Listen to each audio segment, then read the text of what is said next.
To recap, look at the specialized race recap on a chilly Saturday morning. Man, guys getting tangled up there.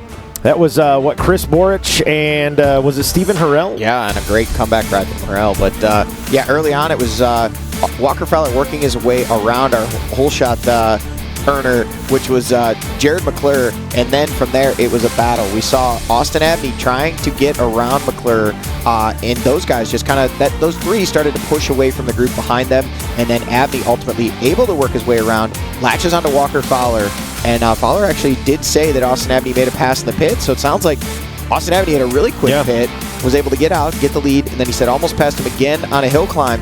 And but he said, hey, I knew he didn't ride with goggles, so when I had the opportunity, I just kind of put the hammer down. Maybe he had some vision issues. I was able to get away, but these two were really locked about that far apart for much of the race today. Here we can see again Austin Abney right there, Walker Fowler in sight, charging and riding very, very well, saying felt this was a make or break year for him. What a way to start it off.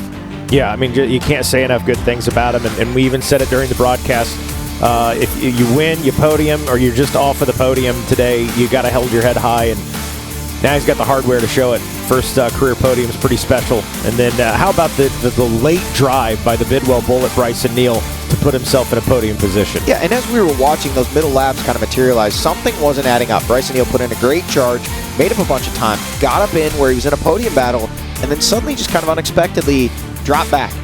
Gave up a few positions and a bunch of time. Him telling us after the race an issue where he had something wedged into his machine that was causing all kinds of sparks and heat, and he had to stop, make those adjustments. He said one of his crew members actually burning his hand pretty badly, but able to dislodge that and put himself in a position where he could do just this right here, charge back up to a number 2 spot for second place points on the day, and then this was the battle coming to the finish line. Man, and Hunter Hart absolutely throwing everything at him but the kitchen sink, coming down to the absolute wire. We'll get that shot in a second.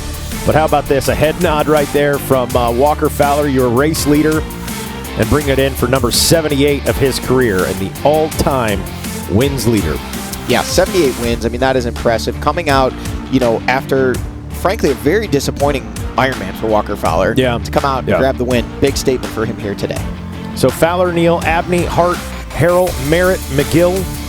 For the moment, we'll see how that one plays out. We had some curricular activity there late in this one, some frustrations running high for those guys. Hey, Chris Borch, I believe 8th place on the day. Solid day for Chris. Yeah, John Glauda Jr. in 9th, and Jared McClure rounding out the top 10.